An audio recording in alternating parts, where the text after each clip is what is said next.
नमस्कार दोस्तों, अभी हम इस वीडियो में आप सभी को बताने वाले हैं कि इंटर का जो आप लोग रजिस्ट्रेशन फॉर्म भरने वाले हो तो आखिर में रजिस्ट्रेशन फॉर्म भरकर आप जमा करने जाओगे तो उसके साथ साथ क्या क्या डॉक्यूमेंट लगेगा और कितना पैसा लगेगा। बहुत अच्छे तरीके से इस वीडियो में हम आपको बताने वाले हैं। पूरा अच्छे तरीके से हम लिख लिए हैं कि क्या क्या लगेगा, क्या क्या मतलब कि कंपलसरी है, क्या क्या कंपलसरी नहीं है। बहुत अच्छे से आपको समझा देते हैं। आप लोग ये डॉक्यूमेंट तैयार रखिएगा और जो भी आपका प्रश्न होगा, डाउट होगा, आप हमसे कमेंट करके जरूर पूछिएगा। इसके लिए दोस्तों आप लोग एक वीडियो को लाइक जरूर करना और चैनल को सब्सक्राइब कर लेना। मैं आपको सारा चीज बताऊंगा जब तक आपका पूरा कंप्लीट अच्छे तरीके से प्रोसेस नहीं हो जाता रजिस्ट्रेशन का। मैं आपको हर चीज बताऊंगा, ठीक है ना।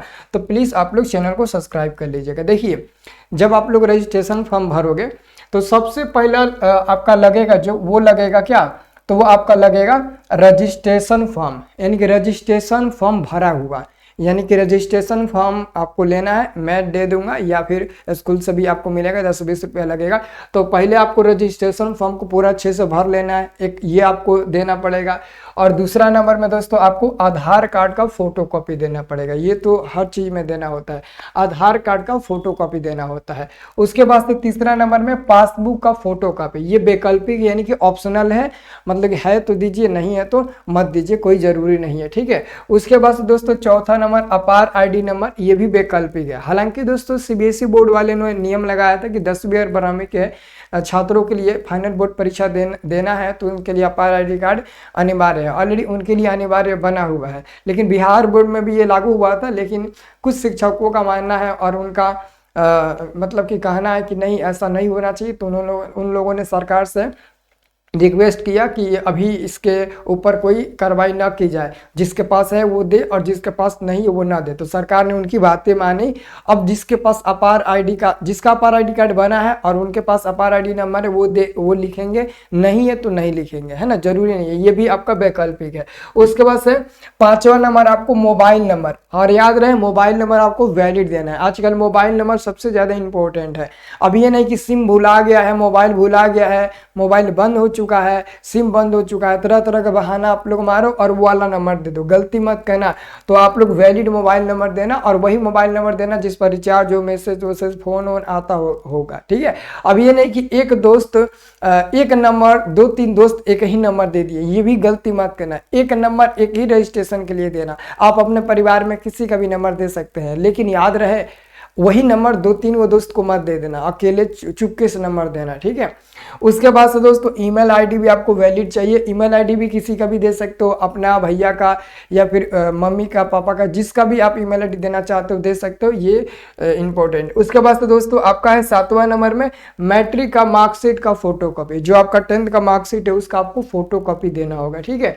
उसके बाद से 8वां नंबर 2 पासपोर्ट साइज आपको फोटो लगेगा, एक उस पर चिपकाओगे और एक जमा करने पर लिया जाएगा। तो 2 पासपोर्ट साइज आपको फोटो तैयार रखना है, ठीक है। उसके बाद से इंटर का नामांकन रसीद, यानी कि जब आपका इंटर में एडमिशन हुआ था, 11th में जब आप रजिस्ट्रेशन कराए थे, तो जो आप इंटर का रजिस्ट्रेशन फॉर्म इंटर का जो आप एडमिशन फॉर्म भरकर जमा किए थे उसका एक रसीद मिला होगा कि इतना रुपया आपने जमा किया है, आपका एडमिशन सक्सेसफुल हो चुका है इस स्कूल कॉलेज में, तो एक रसीद मिला होगा, वो रसीद लगेगा। और उसके बाद से दोस्तों 10वां नंबर में माइग्रेशन सर्टिफिकेट अदर बोर्ड के स्टूडेंट के लिए, यानी कि बिहार बोर्ड के स्टूडेंट के लिए माइग्रेशन नहीं लगता है। माइग्रेशन का मतलब होता है वो ये बताता है कि आपने किस संस्था से, किस स्कूल से और कहां से आपने मैट्रिक पास किया है, इसलिए माइग्रेशन मांगा जाता है। तो जो अदर बोर्ड के स्टूडेंट है, जैसे UP board, Jharkhand board, MP board, Punjab board या फिर किसी अन्य बोर्ड जैसे सीबीएसई बोर्ड के हो गए,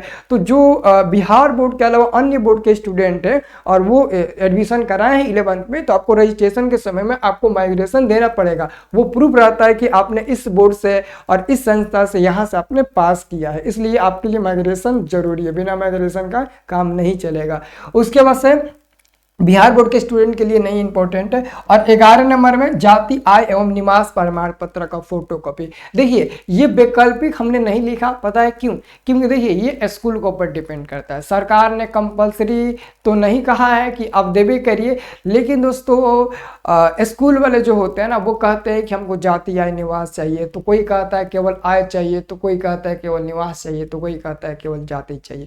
आप लोगों को पता ही होगा मैं क्या कहूँ, स्कूल का कारनामा, स्कूल का जो नौटंकी है शिक्षकों का, वो तो आपको बखूबी अच्छे तरीके से पता होगा।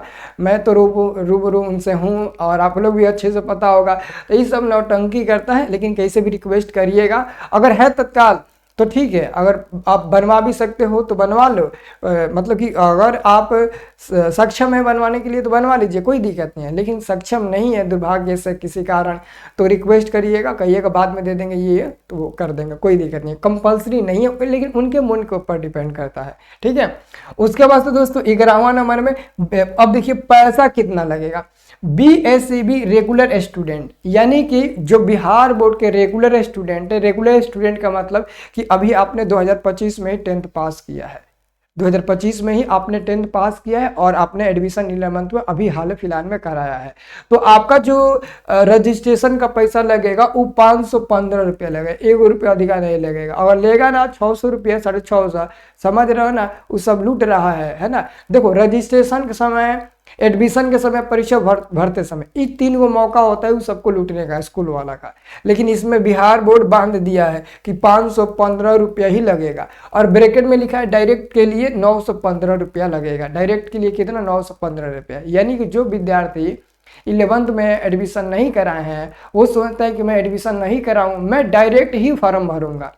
डायरेक्ट, जैसे 10th में आप लोग 10th में आप क्या होता है ना, आप सरकारी स्कूल में नहीं पढ़ते हो, 9th में भी आपका नाम नहीं रहता है, 10th में भी नाम नहीं रहता है, लेकिन बाहर से डायरेक्ट आप लोग फॉर्म भर कर डायरेक्ट एग्जाम दे देते हो ना। तो वैसे ही एक नियम आता है, डायरेक्ट आप लोग रजिस्ट्रेशन कर सकते हो, बिना आपका नाम के आप डायरेक्ट रजिस्ट्रेशन कर सकते हो। तो उसके लिए ज़्यादा पैसा लगेगा, 915 रुपया लगेगा। हमको लगता है कि उसमें 2-3% ही लड़के कराते हैं। और बाकी दोस्तों 12 नंबर में देखिए अदर बोर्ड स्टूडेंट के लिए 715 रुपया लगेगा, और वही अदर बोर्ड के स्टूडेंट डायरेक्ट मतलब कि रजिस्ट्रेशन फॉर्म भरता है तो उसको 1115 रुपया देना पड़ेगा, ठीक है। तो ये आपका है पैसा, इतना जुगाड़ कर लीजिएगा। हमने कितना बताया, 515 बताया, तो 550 यानी कि 600 रुपया अपने घर से मांग लीजिएगा, और जीरोक्स वोरोक्स कराने में, आने जाने में, स्कूल में जो खर्चा लगेगा वो हो जाएगा, ठीक है। उसके बाद या फिर 50 रुपये एक्स्ट्रा ही मांग लेना, है ना। और उसके बाद से इन लोगों के लिए 1000 रुपया, और इसके लिए 700 की जगह 800 आप रखिएगा, और यहाँ पर 1200 रुपया आप लोग तैयार रखिएगा। जो भी खर्चा आपका लगेगा 40, 50, 60, 70 रुपये जो खर्चा लगेगा ना, उसके लिए आप लोग तैयार रखिएगा, ठीक है। तो ये दोस्तों आपका डॉक्यूमेंट है। अभी आपको जो भी डाउट है आप हमसे पूछ सकते हैं। हमें उम्मीद है कि ये वीडियो आपको बहुत हेल्प दिया होगा। तो प्लीज़ लाइक करना, कमेंट तो ज़रूर करना। आप लोगों का एक कमेंट हमें बहुत मोटिवेट करता है। प्लीज़ यार कमेंट तो ज़रूर करना आप लोग, ठीक है।